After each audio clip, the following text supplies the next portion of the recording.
Are you ready to get geeked out this weekend? Well, this weekend's release at Canal Place is Double Mutant. This is a Citra and Mosaic Hopped Double New England IPA sitting at 8%.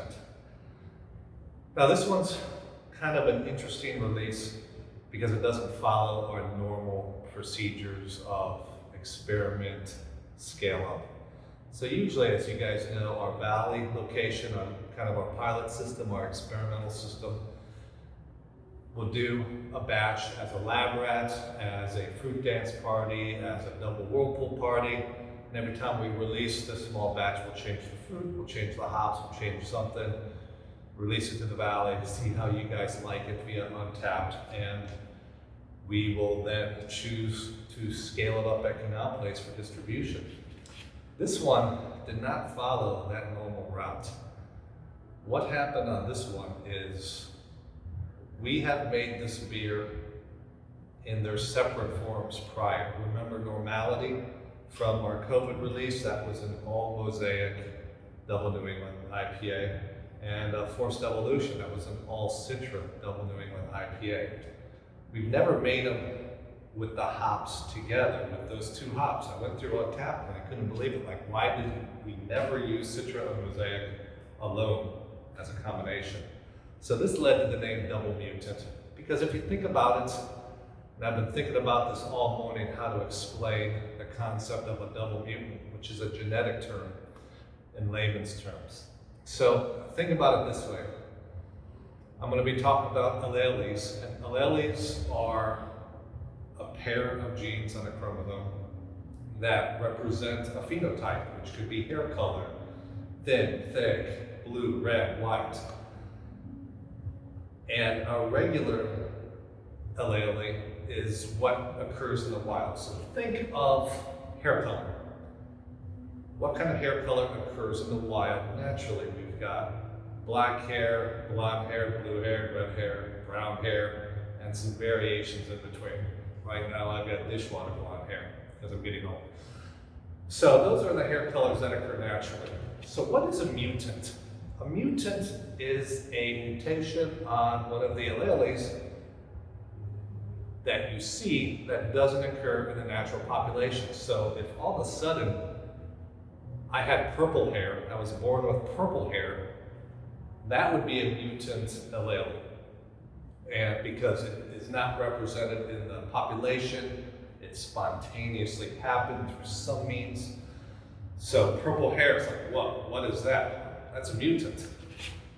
So we could kind of think about that in beer terms. So a traditional IPA in the past, we didn't have this crazy dry hopping, these special yeasts that keep everything in solution.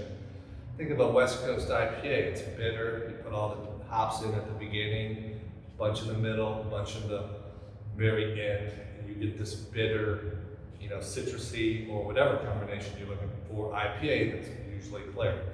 Those are considered the natural IPAs of this category.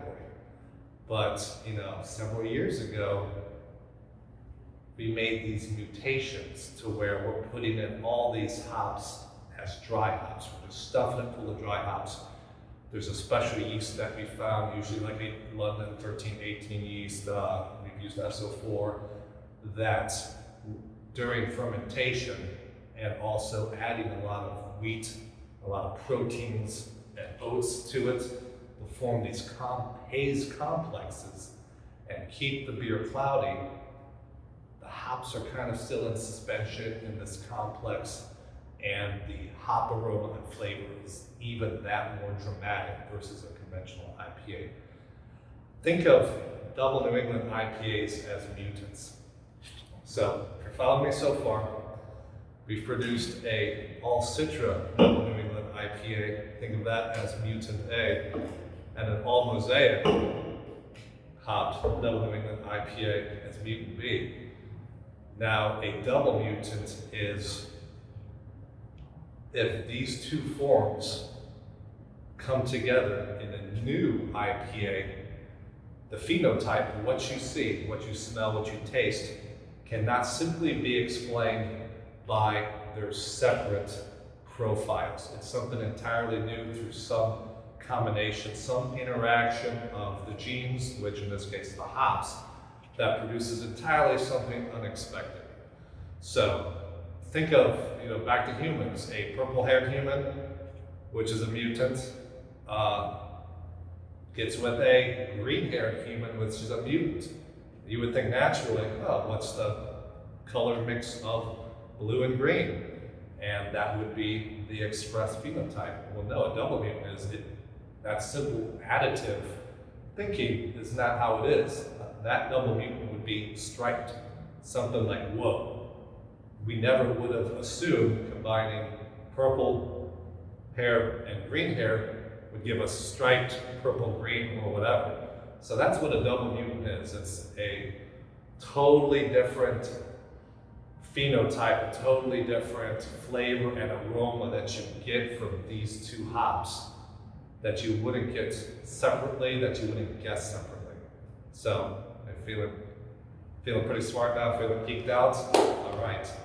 Well, let's try this crazy cross, genetic cross between normality and forced evolution.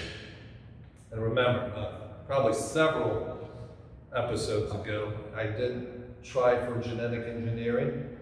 So that's what I wanted to do as a passion in late high school, early college. So that's kind of near and dear to me.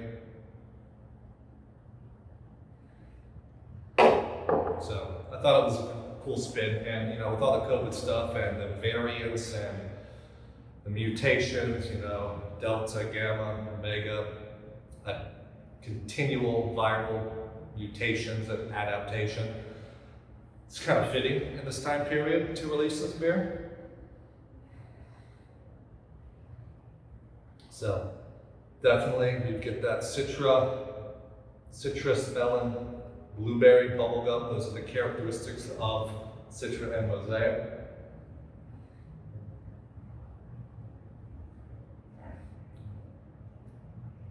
And it's a combination of flavors that you wouldn't think you would get pairing them separately, like adding a half a can of Mosaic and a half a can of Normality together.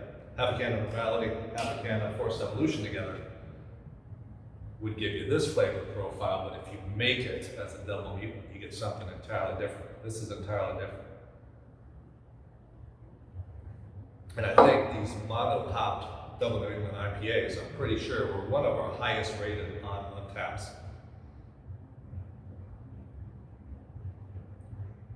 No, that is so good. You've got all Citra, which favors the citrusy component. If you remember, once you get the Mosaic in there, all Mosaic, that's all melon, bubblegum. Then you combine the two, it's just a great, unique signature. So what would we pair this food and cheese-wise? So for meats, we've got a smoked brisket, grilled lamb, charcuterie. And for cheese, sharp cloth-bound cheddar or sharp artisan blue. I don't want to stop drinking this, but it's not even noon this Friday. It's 5 o'clock somewhere. So that is the end of this review. It's being released this week in that Canal Place. You'll probably see it in the Valley a week later. But come on in. It's a combination, a mutant combination of two of your favorite COVID Double New Englands. So we hope to see you.